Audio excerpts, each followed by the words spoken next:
My name is Michelle Perkins. I am a 2027 candidate for the LLM in International Dispute Resolution at University of Aberdeen. Thank you. And could you please walk us through your educational journey? Oh, sure. It's very interesting, actually. I started out, after college in US, you Hmm. do your 4-year degree. I studied history, was very interested in history, still am.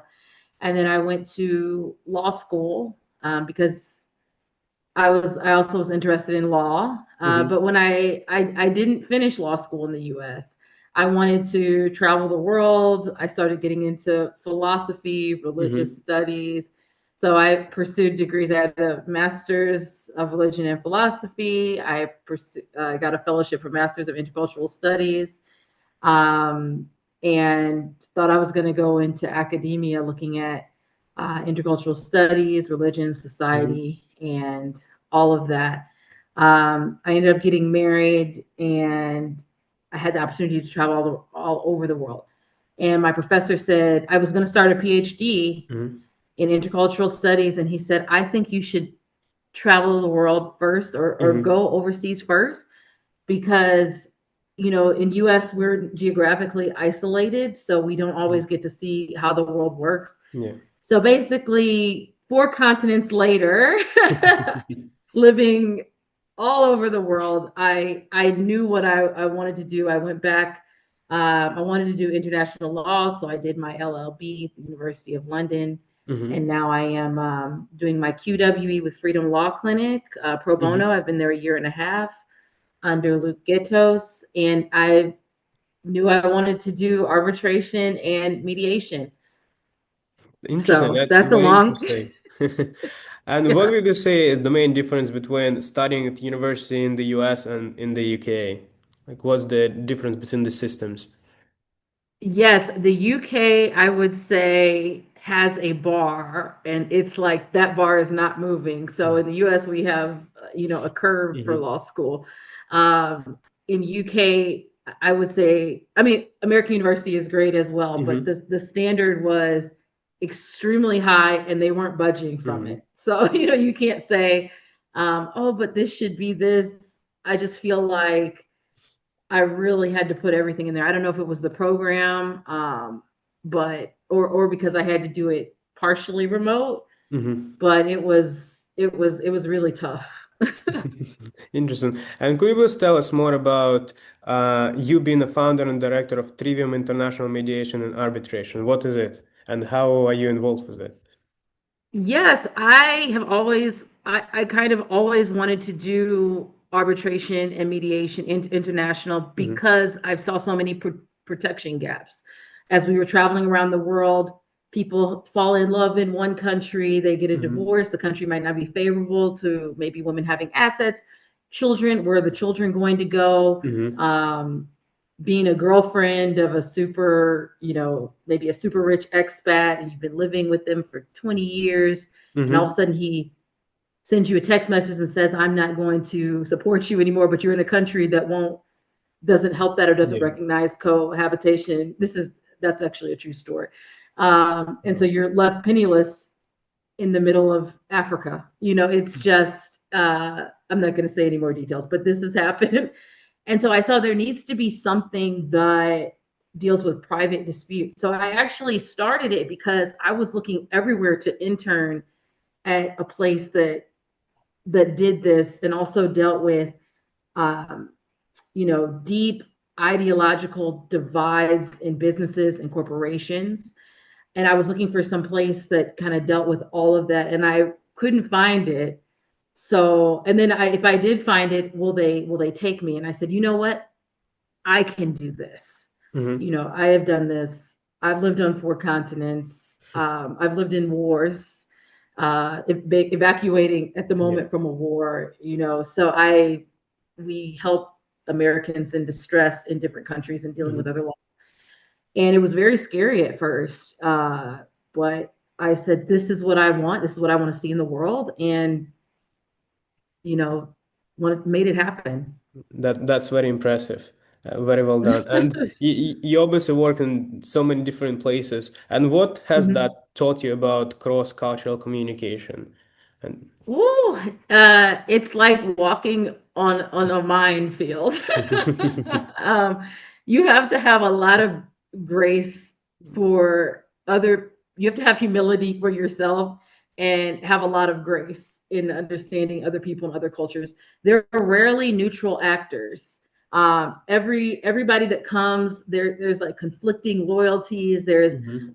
identity. There's political. There's religious things, and they all play in different places different ways. So you really have to be careful. You have to radically understand that you're going to make mistakes, Mhm. and unfortunately you don't want to, but you're going to do that. The other thing is knowing who you, like what you represent. Yeah. For instance, I'll say most recently we were in the Middle East, and being American, we represent something to each country. We're in a very high conflict Mhm. area, and each little place is basically fighting for existence. And being American, you're representing something. So you kind of try to be quiet. Luckily, I'm brown, so if I'm quiet enough and I don't speak, maybe somebody might think I'm something else sometimes. But I don't know. But you're representing something, so you have to be very careful, and you have to study radically where you're going and listen. It's not your place to spout off what you think about this, and Mhm. this. It's a time to listen. Mhm. Interesting. And also, Hmm. you've been involved with U.S. Department of State. Could you please tell us a little Yes. bit about your time there and what did you do? Yes, I absolutely love my time there working with American citizens. We basically help American citizens abroad, wherever they are. At times, for instance, we'll have American citizens that get arrested overseas, or if Hmm. they're deaths, a lot of times, and providing services like that. So, going to prisons, Hmm. um, yeah, things like evacuating people on flights, things like that. Hmm. Wow, that's very interesting. And what skills would you say are the most important to someone like students who want to succeed in mediation or dispute resolution today? Yes, I would say you need to be very self-aware, and I think that's something that I really loved about being under Dr. Patricia at her mediation class. The first few classes were really about what are your triggers of conflict style? What are your biases? Hmm. Identifying those, because in a conflict environment, if you're facilitating it, if you don't know yourself and you haven't come to terms with how you are in conflict, it can, or maybe let's say your idea of justice or fairness, and one person is hogging the floor, so you've taken against them. Hmm. So you really need to radically understand yourself, and and really be in a position to listen and facilitate, and Hmm. really push the uh, your clients. It is their process. You're there facilitating only. Interesting. And what Mhm. do you drew you to study at University of Aberdeen for your LLM? International dispute resolution. Yeah, yeah, yeah, So yeah. Why mediation. Aberdeen? Oh, why Aberdeen? Okay, Yeah. okay. I Aberdeen has the international ADR, which is really unique, and Hmm. that a lot of places do not have that. And it's very interesting, and I think it's growing in terms of private. We see it with commercial, Hmm. but in terms of private, I think they do a really great job of laying the foundation for the skills to do anything across the Hmm. um, different practices. So. Interesting. And what is one misconception that people have about mediation or arbitration? I think a lot of times when people think about mediation, and I saw this even in our practice mediations, is that you think you need to control, and you are facilitating, you're creating a safe space, but you're not giving your Hmm. thoughts on how somebody is acting. You're really controlling it. It's not therapy. Yeah. um, and in terms of, so that's what I would say is the biggest thing. Hmm. Are there any books or podcasts you would recommend for our students? Ooh, oh my gosh, so many. Let me think. Yeah, give me a moment to think about this. This was a good question. There's so many. I'm actually kind of old school. So one thing when I read about reconciliation and the desire to, I kind of go back to, I do like reading Martin Luther King. I would say, let's see, reconciliation. The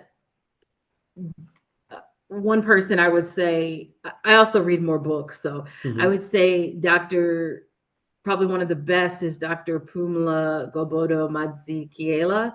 Mm-hmm. And I actually got a chance to take a class from her at the Duke Summer Institute of Reconciliation. And she was on the Truth and Reconciliation Committee Mm-hmm. of South Africa, the commission in South Africa. And she's written several books. And I would say Mm-hmm. get anything that she's written. Because also Miroslav Volf, Mm-hmm. he's excellent. Exclusion and Embrace. That's probably one of the Yeah. best books on reconciliation. Mm-hmm. Exclusion and Embrace. Miroslav Volf. He's at Yale. Mm-hmm. Uh, that really inspired me with that. And I would say reconciliation. When I say reconciliation, I mean that's ultimately what we're trying to do with these type Mm-hmm. of Yeah. things. Yeah. In- Arbitration. I love reading mm-hmm. some of the books by the Supreme Court justices. Uh, and just reading decisions and things like that. So I would say that as well. Interesting, thank you. Yeah. And a lot of Mm-hmm. students are struggling with stress due to academia or personal things. What would be your advice how to deal with stress? Oh my goodness, you're talking to a woman with three children. So I would say I remember when I was writing my dissertation for my LLB, one thing my one of my good friends that was doing her PhD at the time said is just stop putting so much pressure on yourself for should. Go sit in front of the computer, just sit down one step at a time. Make a list one step at a time. It's literally don't get two steps ahead. Make your list, be present in that moment, and don't let things, don't make demons in your head. Because I think it's the stress of Mm-hmm. I should be doing. But sort of find out when is the right time for you to write, when is the best time for you to study, what things need to be in place.